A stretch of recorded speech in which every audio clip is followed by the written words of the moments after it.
Tēnā koutou, nau mai, haere mai, ki tōku reo. Korai mona ahau. Korai ahau, tēnā koutou e kare wā. This is TŌKU Reo, your Māori language course based on Te Whanaki resources created by Professor John Moorfield. And this week, we're revising everything we've learnt on the course so far. So strap in while we check out tonight's grammar point, which is what, bro? Woohoo! He aha tēnei. What's this? As well as some counting lessons. Oh, looking forward to it. Okay, wave your magic wand and take us back to week 7. Oh, grammar. Katipu, kaora, hee!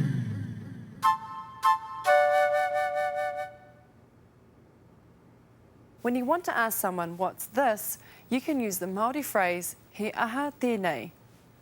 He aha tēnei. What's this? This is a great question for you to know as you're beginning to learn te reo Māori. The first part of the question is made up of he aha.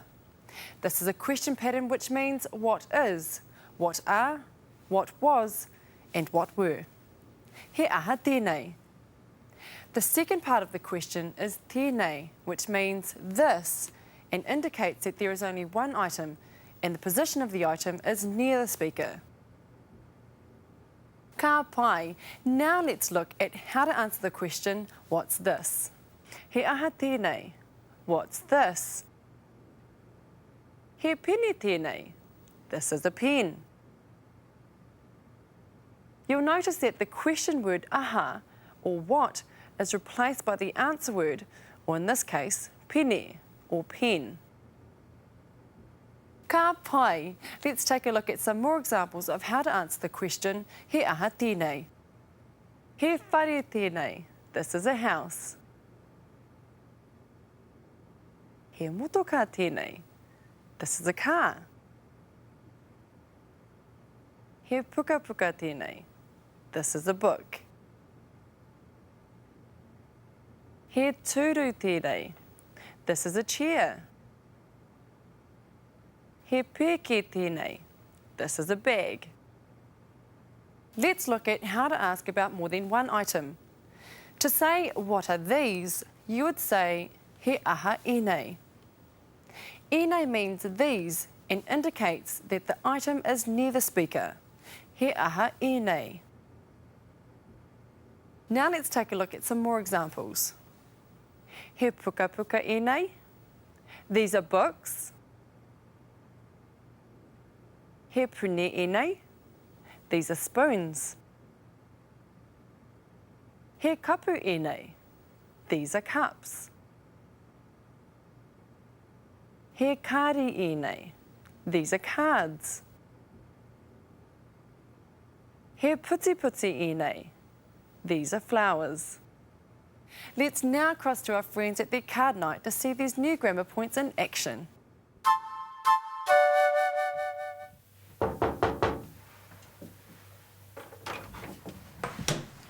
Kia ora korua, kei te pēhea.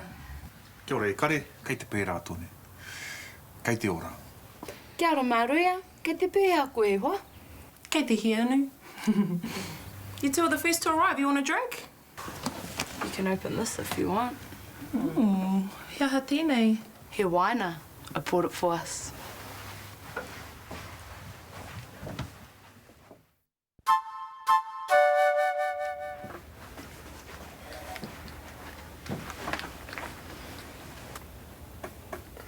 Tēnā korua. Kia ora. He aha ēnei. Here's our contribution to tonight's game. We brought 2 packs just in case. Katipu, kaora, hee! E hia o pene. How many pens do you have? That's where we started things off yesterday. Here is where we used e hia to say how many in Māori. The subject or the item or thing you are asking about comes at the end of the sentence and is preceded by o, which is our plural word for the English your. Let's check out 3 examples from yesterday. E hia o pereti. How many plates do you have? E hia o puka puka. How many books do you have?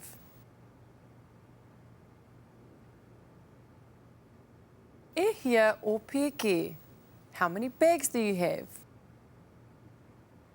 Our response to this question was just as simple. Hia was replaced with the answer, or in this case, a number. And o was replaced with aku, our plural word for my. So how about those examples again, this time with some answers? E hia o pireti. E rua aku pireti. I have 2 plates. E hia o puka puka. E ono aku puka puka. I have 6 books. E hia o pēke. Ko tahi taku pēke. I have 1 bag. E hia can also be used to ask someone how old they are. Tau, the Māori word for year, is also used for age. In the layout of our question, tau follows o, like our following example. E hia o tau. How old are you? Our response is the same layout as our previous examples.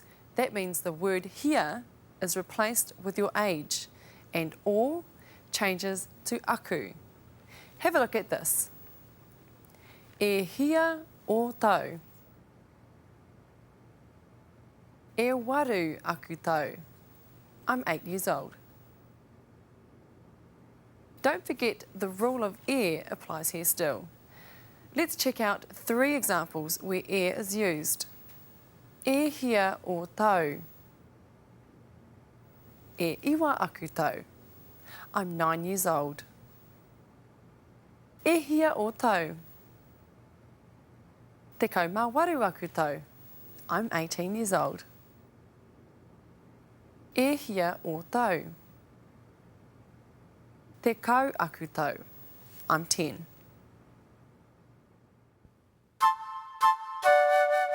A kāturehe can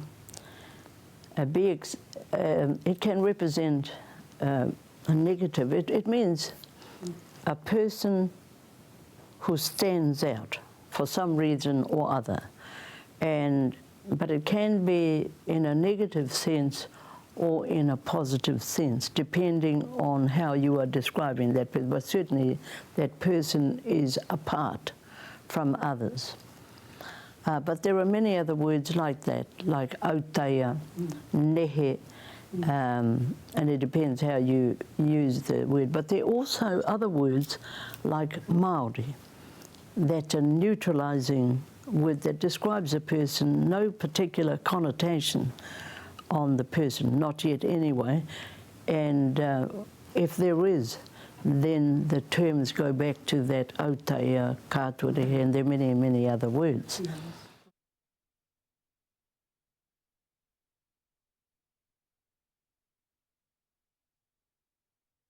Katipu kaora hi. Katipu kaora hi. To reinforce what you're learning on Tōku Reo at home, visit our website at www.tokureo.maori.nz. On the homepage, you'll find a link to episodes. Find the episode you'd like to swat up on and click it. Here you'll find a summary of what's in that episode, as well as a list of interactive exercises down the right-hand side. Here's an example. Back at the homepage, you'll also find links to the other Te Whanake resources, more exercises, a forum for Tōku Reo viewers, and a free online Māori dictionary. Have fun, kia ora! Katipu kaora hi.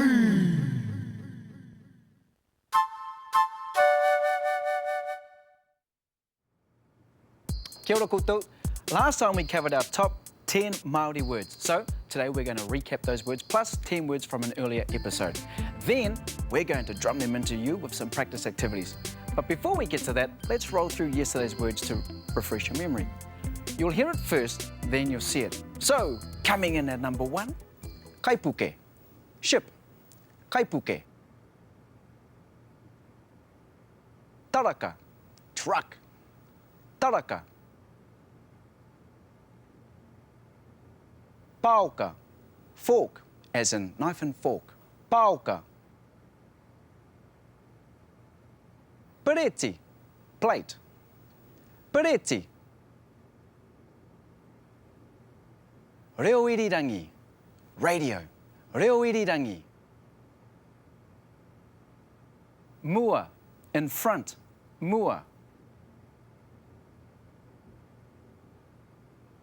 Paihikara, bicycle. Paihikara. Naihi, knife. Naihi.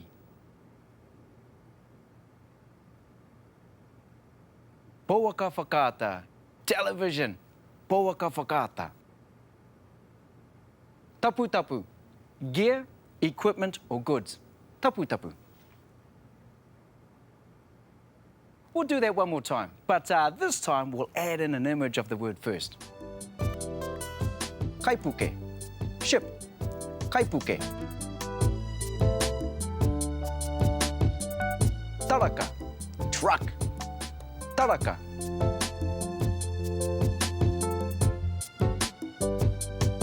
Paoka, fork, as in knife and fork. Paoka.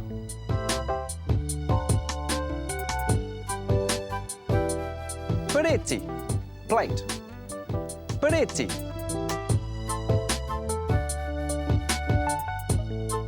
Reo irirangi, radio. Reo irirangi.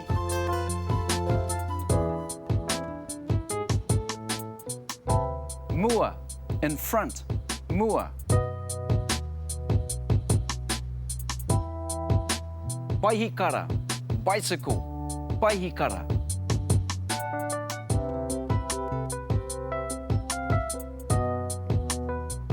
Naihi, knife. Naihi.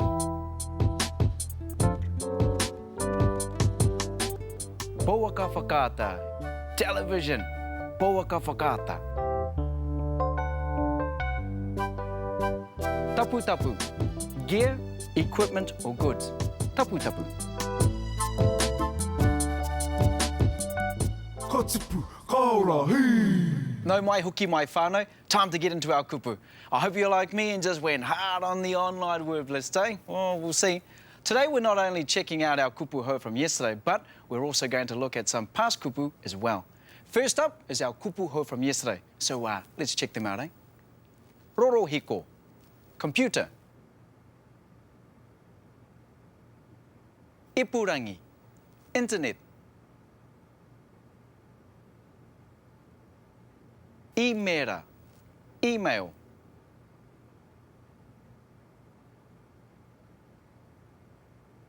Treina, train.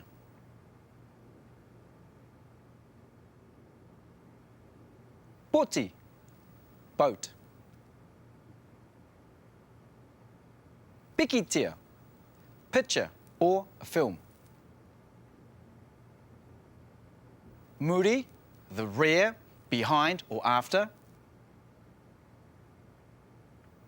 Waka, canoe or vehicle. Ipu, container or bowl. Tarakihana, tractor. Here's our words again with some images to further help you guys with remembering them. Now, you'll see the image followed by its pronunciation and spelling. Rorohiko, computer.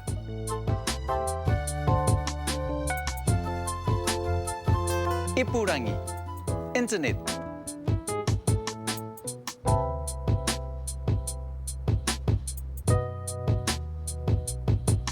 Imera, email.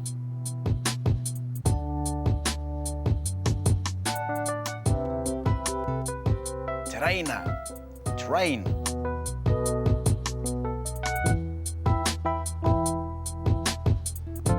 Poti, boat.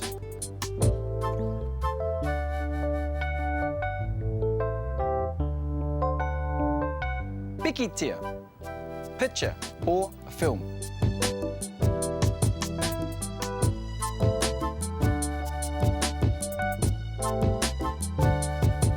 Muri, the rear, behind or after.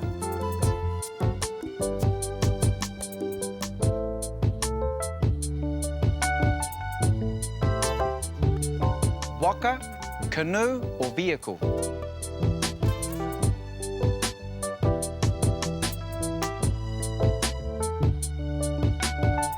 Epu, container or bowl?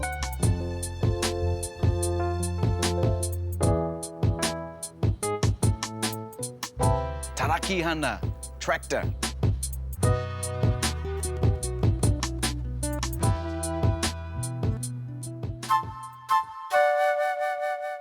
Our kupu ho, new word for today, is niko. Well, actually, it's not a kupu ho, it's a kupu tawhito, an old word, being brought back to life in a new context. Niko is the traditional word for wild cabbage. So the next time you sit down to eat your kai and cabbage is on the menu, perhaps instead of calling it kapiti, the more commonly used word for cabbage, and a transliteration, you can now call it niko, cabbage, niko.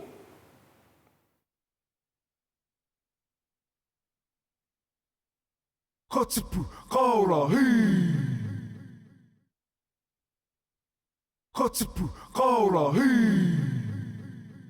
To access the podcast, go to www.tokureo.maori.nz and click on episodes.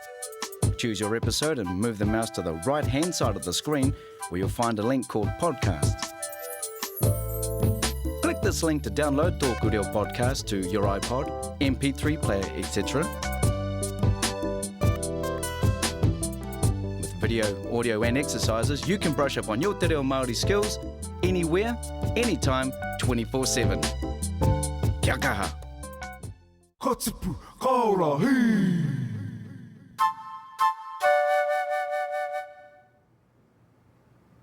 Now for a truly unique part of our show. You're about to hear a conversation between native speakers of te reo Māori where they use the language structures you've just learnt. Your challenge is to try and pick out the structures we've covered in today's episode. That's all. Don't worry too much about what else is said, as long as you listen out for what's familiar. Are you up for it?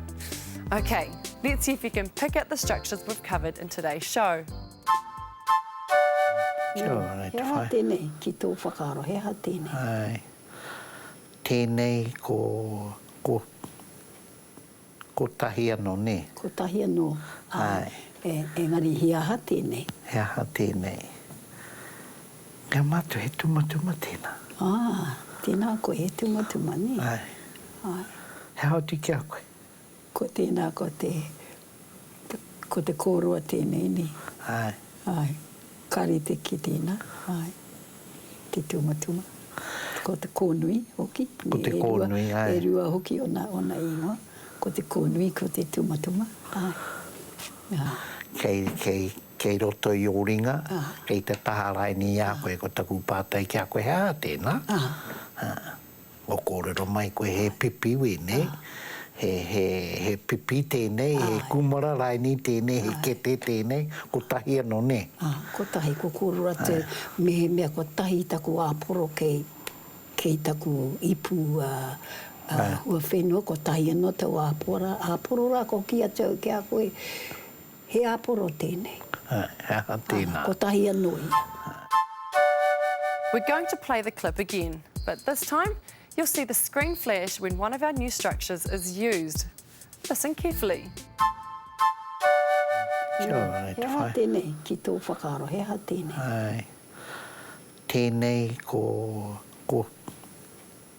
ko tahi anō, ne? Ko tahi anō. Ai. Engari, he aha tēnei. He aha tēnei.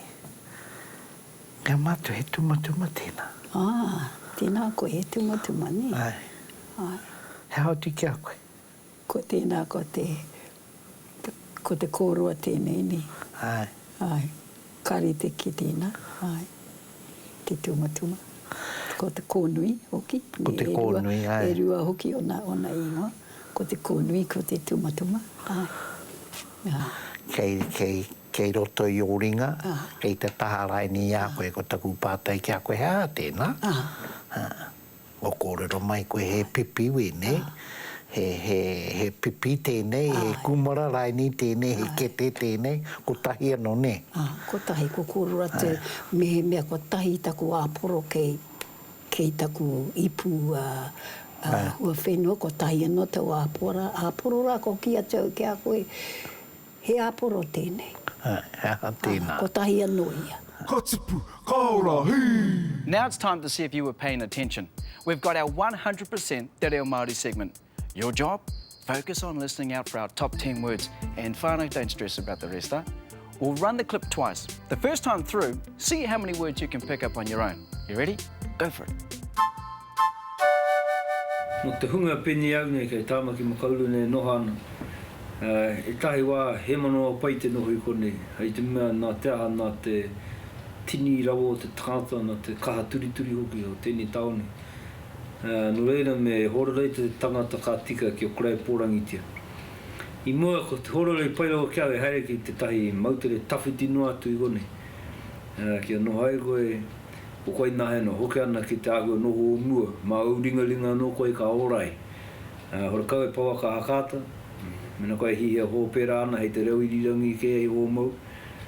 Ka mutu ora kau he motuka. Ora kau taraka e pahure turituri ana I tō whare. O no ngā waka e kite ana e kaipuke.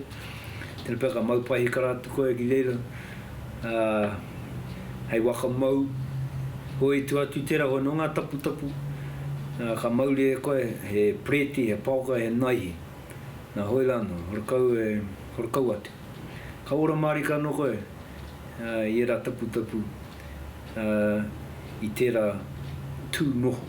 Nā kia au nei hala mai te tahi hororei pai marika koe I tērā. Ka tipu, ka ora, hei! Let's do it one more time, huh? But this time, you can see how well you did because as each of our kupu is used, we'll put the word up on the right-hand side of the screen.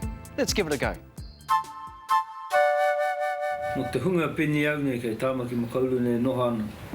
E tahi wā he manoa pai te noho I konei. Hei te mea nā te aha nā te tini rawo o te tāta nā te kaha turituri hoki o tēnei taone. No reira me hororei te tangata ka tika ki o korai pōrangitia. I mua ko te hororei pai rawa kia e haere ki te tahi mautere tawhiti noa atu I konei.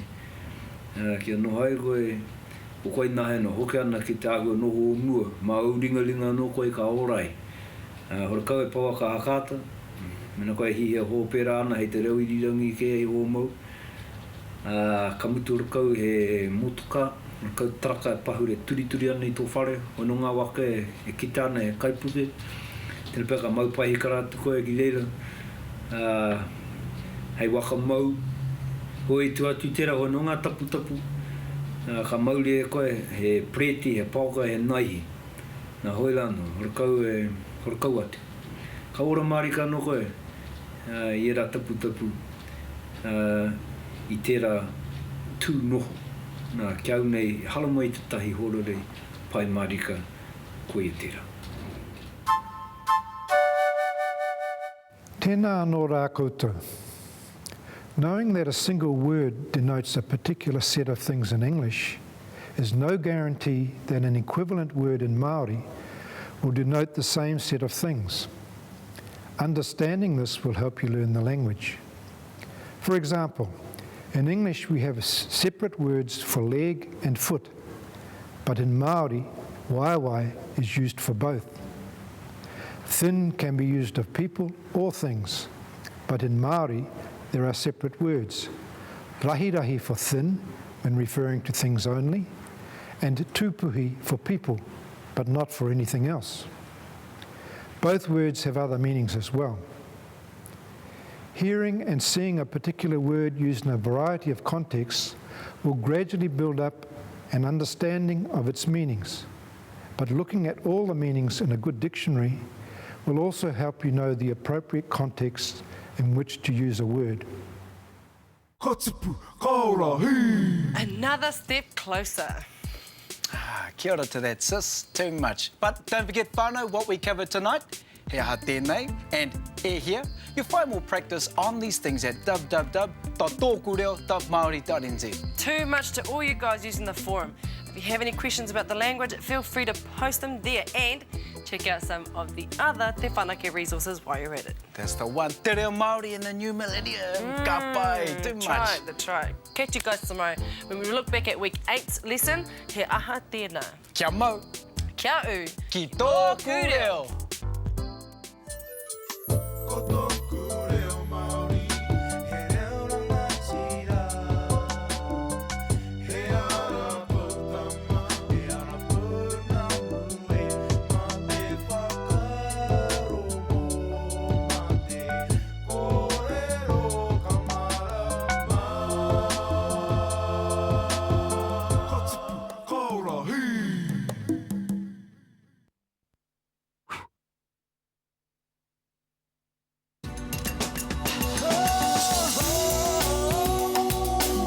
He mea tau toko na te maanga. Kai pāho.